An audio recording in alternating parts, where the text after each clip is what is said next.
Halo teman-teman, selamat datang di vlog kami. Hari ini kami lagi dalam perjalanan menuju salah satu kuliner khas Minangkabau, yaitu Lamang Tapai. Kami juga akan wawancara langsung dengan penjual yang menjalankan usaha Lamang Tapai secara turun-temurun dalam keluarga mereka. Pasti banyak cerita menarik di balik kuliner tradisional ini. Yuk ikuti perjalanan kami. Nah teman-teman, sekarang kami sudah sampai di lokasi usaha keluarga Lamang Tapai. Hai guys, kami lagi di Padang Pasir. Nah, di sini kami ingin mewawancarai ibu yang memiliki usaha lamang tapai ini. Nah, pasti kalian penasaran bagaimana cara pembuatan lamang tapai ini, iya kan, Mama? Iya. Nah, untuk lebih lanjutnya, mari kita lihat bagaimana cara pembuatan lamang tapai ini. Ayo, kita masuk. Assalamualaikum warahmatullahi wabarakatuh. Baik, perkenalkan kami dari Universitas Negeri Padang, program studi pendidikan ilmu pengetahuan alam. Sekarang kami lagi berada di Padang Pasir dengan Ibu Safni, fokus alam. Kami di sini ingin mewawancara Ibu Safni mengenai usaha dari Ibu Safni, yaitu Lamang Tapai. Sebelumnya izin perkenalkan diri, saya Fatria Candika Yosefani, NIM 23231055 dari program studi pendidikan ilmu pengetahuan alam, dan rekan saya Dan saya Rahma Agnes dengan NIM 23231117. Dan saya Dwi Olivia Safira dengan NIM 23231051. Dan saya Cantika Marisa Putri dengan NIM 23231047. Nah, silakan teman-teman menyaksikan wawancara kami mengenai Lamang Tapai.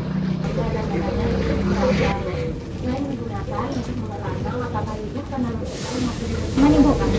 Bisa Ibu ceritakan sejak kapan Ibu menjual lamang tapai dan dari mana Ibu belajar membuat lamang tapai ini? Lamang Tapai ini dimulai dari tahun 1958, itu merupakan dari generasi pertama dari orang tua Ibu. Ibu, apa yang membuat lamang tapai ini menjadi istimewa daripada makanan tradisional yang lainnya Bu, untuk dijadikan usaha?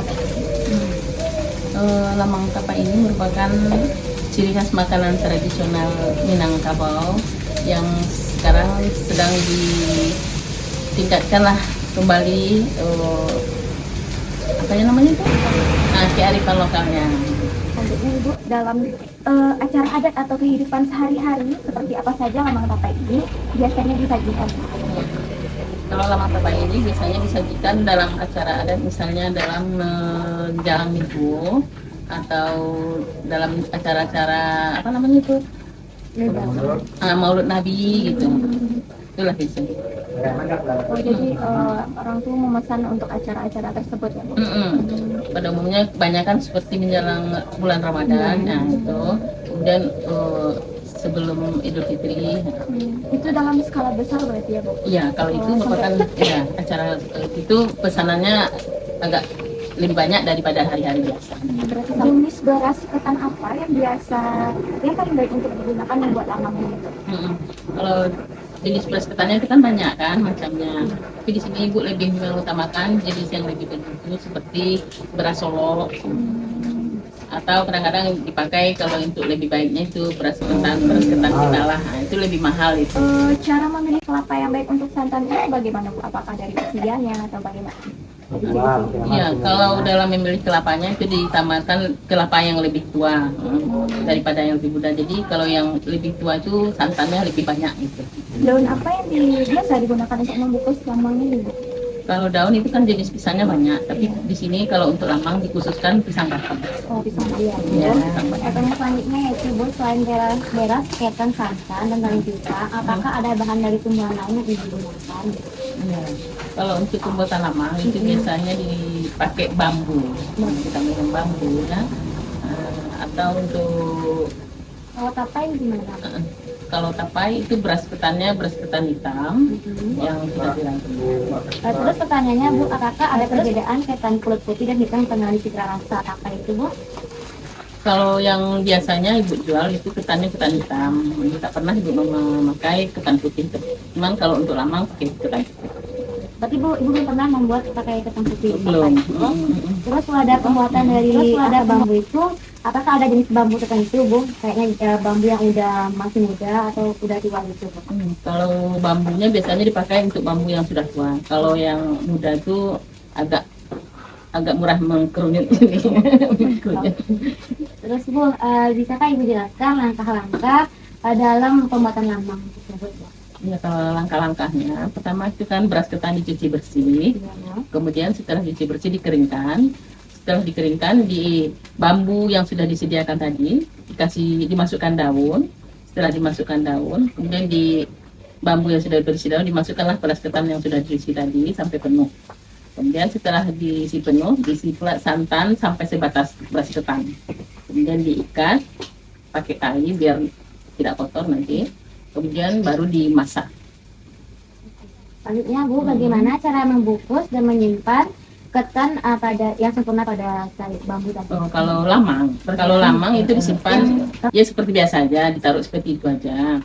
Nah, kemudian kalau untuk tapai baru setelah dimasak pakai periuk, takarannya kira-kira untuk 1 gantang beras ketan atau 2 liter, airnya sebanyak itu pula. Jadi ya sama bandingnya.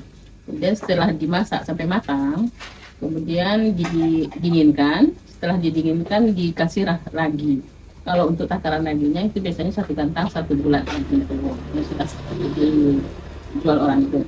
Dan setelah itu baru difermentasi, disimpan di dalam wadah atau baskom atau panci yang sudah dilingkar daun, disimpan selama 2 atau 3 hari. Selanjutnya, Bu, penggunaan api dalam pembuatan lamang itu harus besar atau harus kecil gitu? Kalau untuk pembakaran lamang itu pada awalnya apinya harus besar. Nah, kemudian setelah separuh itu baru apinya agak dikecilkan biar Selain digunakan membuat lamang, apakah Ibu pernah mencoba masak jenis makanan lain menggunakan bambu gitu? Serasa enggak, cuman khusus untuk lamang aja. Iya. Apakah Iya. ada tantangan atau aturan dalam pembuatan lamang tape ini? Kalau tantangannya Ibu rasa enggak ada, cuman aturannya seperti menjaga kebersihan aja. Apakah lamang tape itu pada mengalami perubahan dari resep ke generasi lainnya? Kalau resepnya Ibu rasa sama aja dari orang tua Ibu dulu sampai sekarang, masih bertahan tidak ada perubahan. Menurut Ibu, bagaimana cara lamang tape dalam menjaga hubungan kekerabatan atau silaturahmi dalam masyarakat Minang, Bu? Kalau perannya biasanya itu dipakai dalam untuk mempererat silaturahmi antara besan, misalnya bukan dalam puasa, kalau dalam untuk orang beralih istilahnya gitu kan, acara memenang, acara menjalang itu jadi pakai lamang tape. Jadi kayak acara besar gitu ya, Pak? Iya, utamakan. Tapi kalau ya selain itu penjalang tuh orang beralih juga sering gitu. Apakah saat ini masih mudah menemukan semua bahan dari lamang tape ini, Bu? Kalau untuk santan itu mudah deh, cuman kadang-kadang bambu yang nggak sulit. Sekarang kan kalau di kota kan jarang orang menanam bambu, jadi ditambahkan ke daerah. Kemana Ibu? Ke Solo. Jauh lagi Ya, ke Solo. Cuman kan udah ada itu langganan, jadi tinggal telepon aja. Diantaranya aja. Diantar, ada. Ya, Bu, seperti keberlanjutan bahan baku seperti bambu atau daun pisang, Bu. Kalau ancaman terbesarnya itu Bu rasa kalau untuk bahan itu kalau cuaca gitu ya. Kalau cuaca itu kadang kalau musim hujan bambu itu agak sulit. Cuman daun pisang itu juga deh, kalau pengaruh cuaca itu lebih besar itu deh. Kalau musim hujan orang untuk mengambil pisang ke ladang itu susah. Gimana Ibu cara mengatasinya, Bu? Ya, kalau langganan Ibu nggak bisa, terpaksa Ibu mencarinya di pasar aja. Apakah generasi muda itu sekarang masih tertarik untuk mempelajari atau melestarikan pembuatan lamang tape ini? Mungkin kalau sekarang itu udah dimasukkan ke dalam kurikulum pembelajarannya deh ya. Kalau di sekolah itu P5 namanya ya. Iya. Nah, jadi sekarang dimunculkan lagi lah ke makanan lamang tapai itu, ciri khas makanan tradisional anak-anak kita. Apakah lamang tape ini memiliki makna simbolik dalam upacara adat seperti barale, batagam penghulu atau hari raya? Iya deh. Kalau lamang tapai itu merupakan ciri khasnya itu deh, dalam acara kenduri atau barale tadi atau meminang, apalagi kalau di daerah-daerah seperti Pariaman itu deh. Kalau dalam menyarati orang yang sudah meninggal itu biasanya dikasih orang sia-sia atau tengkunya itu lamang tapai. Apa tantangan terbesar dalam melestarikan tradisi membuat lamang tape ini? Tantangannya biasanya itu saingan gitu. Kalau kita berjualan itu kan kadang tidak kita sendiri ada saingan, itu yang merupakan tantangan. Menurut Ibu, inovasi seperti apa yang bisa dilakukan agar lamang tapai itu masih diminati oleh anak muda? Ya, kalau lamang tapai mungkin diinovasikan lebih. Pertama itu mengenai rasa itu harus selalu ditingkatkan gitu deh, apalagi supaya orang-orang lebih cenderung menyukai lamang tapai gitu. Jadi mengutamakan rasa. Ya, Bu. Kalau bisa tuh kayak rasanya tuh segar ya, Bu. Ya, lebih fresh. Jadi lamang kita itu baru terus dijual. Jadi bikin pagi habis sore gitu. Dari semua proses yang ada, langkah mana yang paling rumit dan membutuhkan keahlian khusus, Bu?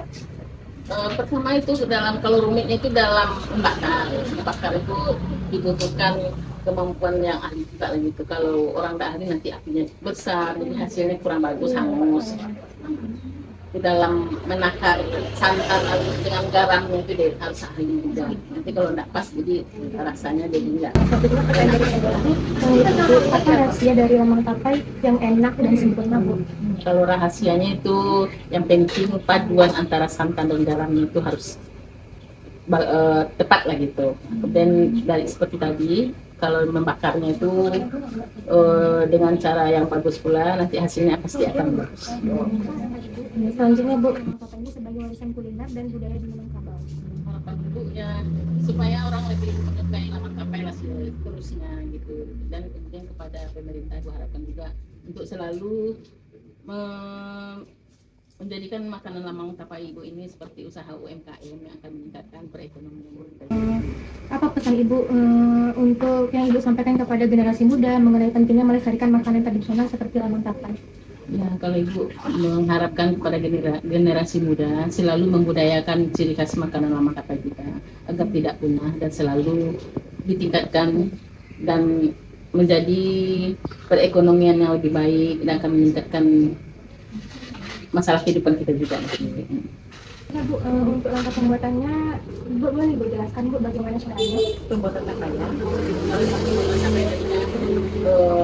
beras ketan yang sudah dimasak. Misalnya kalau kita memasak 1 kandang tapai, itu airnya itu ditakar untuk 1 kandang tapai. Kemudian setelah dimasak sampai matang, kemudian dikasih ragi yang sudah dihaluskan, disaring gitu kan. Kemudian dimasukkan ke dalam wadah. Tapai yang sudah dikasih ragi tadi dimasukkan ke dalam wadah yang sudah dikasih daun dan diparam kira-kira 2 atau 3 hari.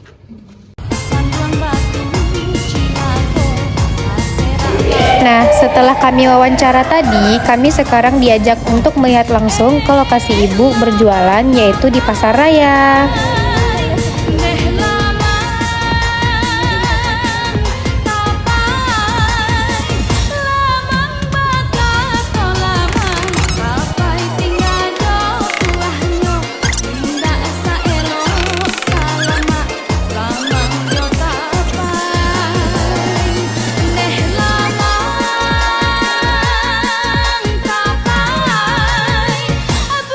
Oh iya guys, Ibu Safni juga menjual beberapa jenis lamang loh. Ada lamang original, lamang baluwo, dan lamang pisang. Dan juga ada lape bugi dan tapai ketan hitam loh.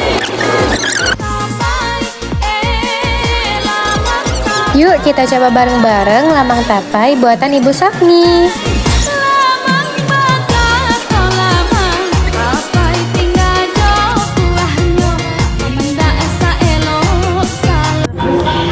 Jadi, lamang tapai sebagai makanan tradisional tidak hanya memiliki nilai budaya, tetapi juga berkaitan erat dengan pembelajaran IPA, yaitu proses pembakaran dalam bambu yang melibatkan konsep fisika tentang perpindahan panas dan pengaturan suhu agar matang merata.